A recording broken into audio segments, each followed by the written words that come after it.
प्यारे विद्यार्थियों, आज की क्लास में हम सूर्यताप के वितरण को प्रभावित करने वाले कारकों के अलावा जिनका हम अध्ययन पूर्व की क्लास में कक्षा में कर चुके हैं, आज हम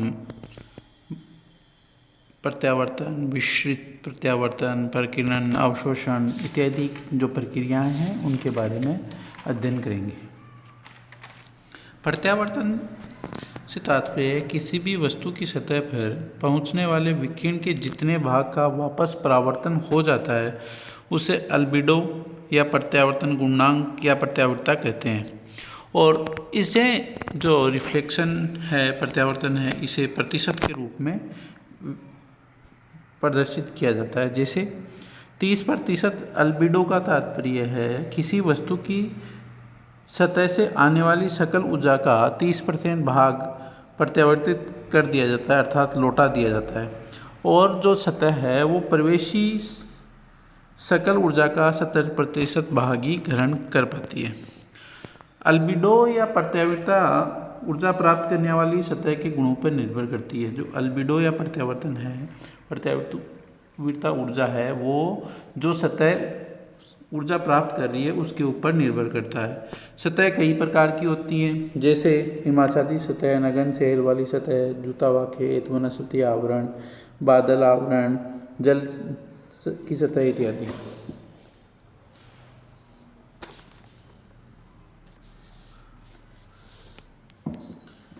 इसके अलावा प्रत्यावर्तकता अल्बिडो सूर्य एवं पृथ्वी की सतह के कोण द्वारा भी नियंत्रित होती है। अगर सूर्य लंबवत होता है, 90 डिग्री के कोण पर होता है, तो प्रत्यावर्तन न्यूनतम होता है और कोण कम होने पर प्रत्यावर्तन बढ़ता जाता है। अगर हम विभिन्न स्रोतों से प्राप्त अल्बिडो की बात करें तो पृथ्वी का औसत अल्बिडो 30% और इसमें 29 से 34% के बीच में उतार चढ़ाव होता रहता है। इसके अलावा धूलिकणों द्वारा विस्तृत प्रत्यावर्तन, जलकणों द्वारा विस्तृत प्रत्यावर्तन, बादलों की सतह एवं धरातलीय सतह से होने वाले प्रत्यावर्तन को भी सम्मिलित करते हैं। दूसरा हम बात करेंगे विसरण या विसरित प्रत्यावर्तन, डिफ्यूजन और डिफ्यूज रिफ्लेक्शन। धूलिकणों तथा जलकणों द्वारा, जबकि इन कणों की व्यास, जो ये कण है धूलिकण और जलकण, इन कणों की व्यास जो प्रवेशी सौरिक विकिरण की तरंग दैर्ध्य से लंबी होती है। जब ऐसे कणों की व्यास प्रवेशी जो सौरिक विकिरण है उनकी तरंग दैर्ध्य से लंबी होती है, विद्युत चुंबकीय लघु तरंग सौरिक विकिरण के प्रकीर्णन को विसरित प्रत्यावर्तन कहते हैं। और इस प्रक्रिया द्वारा प्रवेशी सौरिक विकिरण की कुछ ऊर्जा शून्य में वापस लौटा दी जाती है तथा कुछ ऊर्जा निचले वायुमंडल में रहती है। निचले वायुमंडल में इसी विसरित एवं प्रकीर्णन डिफ्यूजन स्कैटर्ड ऊर्जा के कारण हम चंद्रमा के अंधेरे भाग को देख पाते हैं। सौरिक विकिरण तरंगों के संदर्भ में विसरित प्रत्यावर्तन वर्णनात्मक नहीं होता, नॉन सिलेक्टिव होता है। अतः विसरित प्रत्यावर्तन के समय सोलर बीम के विभिन्न रंगों का अलगाव नहीं होता। इसी कारण पतले बादल एवं कोहरे के अंदर छिपा सूर्य सफ़ेद दिखाई देता है। सौरिक विकिरण की कुछ विसरित एवं प्रकीर्ण ऊर्जा पृथ्वी की सतह तक पहुंच जाती है और इस विसरित ऊर्जा को आकाश का विसरित नीला प्रकाश या डिफ्यूज डे लाइट कहते हैं। अवशोषण प्रवेशी विकिरण ऊर्जा के कुछ भाग को किसी तत्व या वस्तु द्वारा अपने में आत्मसात या धारण करने तथा उससे ऊष्मा ऊर्जा में बदलने की प्रक्रिया को अवशोषण कहते हैं। इस तरह अवशोषण द्वारा अवशोषण करने वाले तत्व या वस्तु का तापमान बढ़ जाता है। प्रवेशी सौरिक विकिरण का अवशोषण वर्णनात्मक होता है, अर्थात कुछ विकिरण तरंगों का अवशोषण होता है और कुछ का नहीं होता। अवशोषण की जो प्रक्रिया है वो जलवाष्प, विभिन्न गैसें जैसे ऑक्सीजन, नाइट्रोजन, ओजोन, हेज, धुआं और विभिन्न धूलिकणों द्वारा प्रभावित होती है। जलवाष्प जलवाष्प है वो सौरिक विकिरण की अवरक्त विकिरण तरंगों अर्थात इंफ्रारेड रेडिएशन वेव तथा बहिर्गामी दीर्घ तरंग पार्थिव विकिरण को आसानी से तथा अधिक मात्रा में अवशोषित करती है। परंतु ये प्रवेशी जो लघु तरंग सौरिक विकिरण की पराबैंगनी तरंगों के लिए पारदर्शक होती है, अतः उनका अवशोषण नहीं कर पाती। नाइट्रोजन और ऑक्सीजन लघु तरंग देने वाली पराबैंगनी किरणों का अवशोषण कर लेती है तथा ओजोन और अधिक लघु तरंग देने वाली पराबैंगनी किरणों का अवशोषण करती है। दृश्य प्रकाश के स्पेक्ट्रम के लिए ऑक्सीजन, नाइट्रोजन और ओजोन वायुमंडलीय खिड़की का काम करती है तथा दृश्य प्रकाश की तरंग दैर्घ्य 0.4 से 0.7 माइक्रोन के बीच रहती है, अर्थात ये गैसें अवशोषण नहीं कर पाती। ऐसी स्थिति में दृश्य प्रकाश बचकर पृथ्वी की सतह तक पहुंच जाता है। इसके बाद में हम बात करेंगे प्रकीर्णन की, स्कैटरिंग। वह प्रकीर्णन की प्रक्रिया चयनात्मक होती है, क्योंकि यह प्रक्रिया वायुमंडल में अदृश्य धूलि कणों एवं गैस कणों की व्यास एवं सौरिक विकिरण की तरंग दैर्घ्य के बीच के अनुपात पर निर्भर करती है। प्रकीर्णन की क्रिया उस समय अधिक प्रभावी होती है जबकि धूलि कणों एवं गैस कणों की व्यास सौरिक विकिरण की तरंग दैर्घ्य से छोटी होती है। प्रकीर्णन के प्रथम नियम के अनुसार प्रकीर्णन की मात्रा तरंग दैर्घ्य की चौथी घात के विलोम समानुपातिक होती है, अर्थात किसी निश्चित दशा में लघु तरंग विकिरण का दीर्घ तरंग विकिरण की अपेक्षा अधिक प्रकीर्णन होता है। प्रकीर्णन के द्वितीय नियम, जिसका प्रतिपादन गुस्ताव माई ने 1908 में किया था, के अनुसार जिन कणों की व्यास तथा तरंग दैर्घ्य के बीच अनुपात रेले प्रकीर्णन वाले कणों की व्यास तथा सौरिक विकिरण तरंग की लंबाई के बीच अनुपात से अधिक होता है, तो ऐसे कण सभी तरंग दैर्घ्य वाले प्रकाश तरंगों का प्रकीर्णन करते हैं। इसके बाद में हम बात करेंगे ऊष्मा बजट। जैसा कि आप इस डायग्राम में देख रहे हैं, ऊष्मा बजट को सकल 100% मानते हुए इसकी एक एक इकाई किस रूप में प्रत्यावर्तित हो रही है, कहाँ क्या काम में आ रही है, उसका पूरा लेखा जोखा प्रस्तुत किया गया है। ऊष्मा बजट पृथ्वी की क्षैतिज सतह पर पहुंचने वाली सकल सौरिक विकिरण को भूमंडलीय विकिरण कहते हैं। कई बार क्वेश्चन पूछा जाता है कि भूमंडलीय विकिरण किसे कहते हैं, तो पृथ्वी की जो क्षैतिज सतह है उस पर पहुंचने वाले सकल सौरिक विकिरण को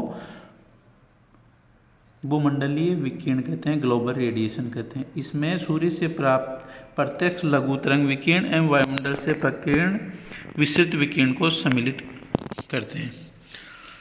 पृथ्वी की सतह एवं वायुमंडल द्वारा प्राप्त सौरिक विकिरण की मात्रा एवं पृथ्वी की सतह से बहिर्गामी दीर्घ तरंग पार्थिव विकिरण एवं वायुमंडल से ऊष्मा के क्षय की मात्रा में संतुलन होता है।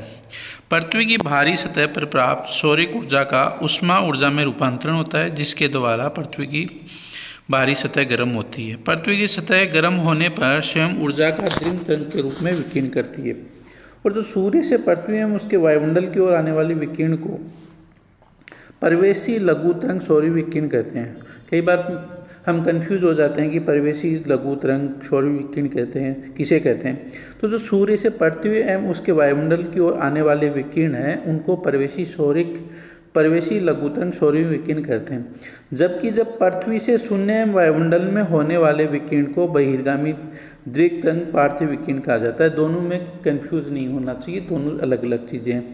बहिर्गामी दीर्घ तरंग पार्थिव विकिरण से तात्पर्य है पृथ्वी से शून्य एवं वायुमंडल में होने वाले विकिरण को बहिर्गामी दीर्घ तरंग पार्थिव विकिरण कहा जाता है। पृथ्वी एवं वायुमंडल का ऊष्मा बजट, जो वायुमंडल तथा पृथ्वी की सतह द्वारा प्राप्त सौरिक विकिरण एवं पृथ्वी की सतह तथा वायुमंडल द्वारा ऊर्जा के क्षय का विवरण प्रस्तुत करता है, को पृथ्वी एवं वायुमंडल का ऊर्जा संतुलन या भूमंडलीय विकिरण संतुलन भी कहते हैं। जीटी त्रिवाथा के अनुसार ऊष्मा बजट पृथ्वी के वायुमंडल की बाह्य सीमा पर पहुंचने वाले सकल सौरिक विकिरण को 100% के रूप में लिया गया और उसका अतः इसके कारण पृथ्वी एवं वायुमंडल के ऊष्मा बजट एवं ऊष्मा ऊर्जा के संतुलन के लिए सभी जो आंकड़े हैं वो प्रतिशत में दर्शाए गए हैं। पृथ्वी अपनी ऊर्जा का अधिकांश भाग सूर्य से लघु तरंग सौरिक विकिरण के माध्यम से प्राप्त करती है।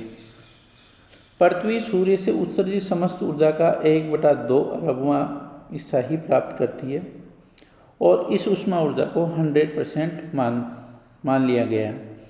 ये 100% उस सौरिक ऊर्जा को प्रदर्शित करता है जो पृथ्वी के वायुमंडल की जो बाहरी सीमा है वहाँ पहुँचता है। इस तरह पृथ्वी के वायुमंडल में प्रविष्ट होने वाली सकल सौरिक ऊर्जा का 35% भाग धूलिकणों द्वारा प्रकीर्णन, जिसमें 6% धूलिकणों द्वारा प्रकीर्णन 6%, बादलों द्वारा 27% तथा धरातलीय सतह से 2% प्रत्यावर्तन की प्रक्रिया द्वारा शून्य में वापस लौट जाता है। 51% भाग धरातलीय सतह द्वारा प्रत्यक्ष विकिरण के रूप में प्राप्त किया जाता है तथा वायुमंडल द्वारा ओजोन, ऑक्सीजन इत्यादि द्वारा 14% भाग का अवशोषण कर लिया जाता है। पृथ्वी की सतह पर 51% ऊर्जा के अंतर्गत 24% ऊर्जा प्रत्यक्ष सौरिक विकिरण के रूप में तथा 17% ऊर्जा विसरित दीवा प्रकाश के रूप में प्राप्त होती है। वायुमंडल की ऊष्मा बजट में 48% सौरिक ऊर्जा से प्राप्त होती है, 14% परिवेशी लघुतरंग सौरिक विकिरण के अवशोषण एवं 34% ऊर्जा बहिर्गामी दीर्घ तरंग पार्थिव विकिरण से प्राप्त होती है। बहिर्गामी दीर्घ तरंग पार्थिव विकिरण तथा ऊष्मा संतुलन।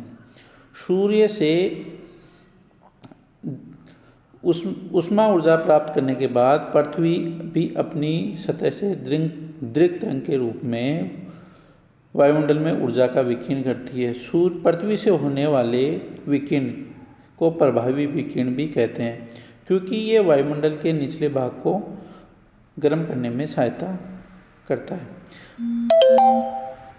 पृथ्वी द्वारा सूर्य से प्राप्त 51% ऊर्जा में से 23% ऊर्जा का धरातलीय सतह से दीर्घ तरंग द्वारा वायुमंडल में विकिरण द्वारा क्षय हो जाता है और इस विकिरण 23% में से 6% ऊर्जा का वायुमंडल द्वारा अवशोषण कर लिया जाता है तथा 17% भाग सीधे शून्य में चला जाता है। पार्थिव ऊर्जा का 9% भाग संवहन एवं विक्षोभ में खर्च हो जाता है और 19% ऊर्जा वाष्पीकरण में खर्च हो जाती है।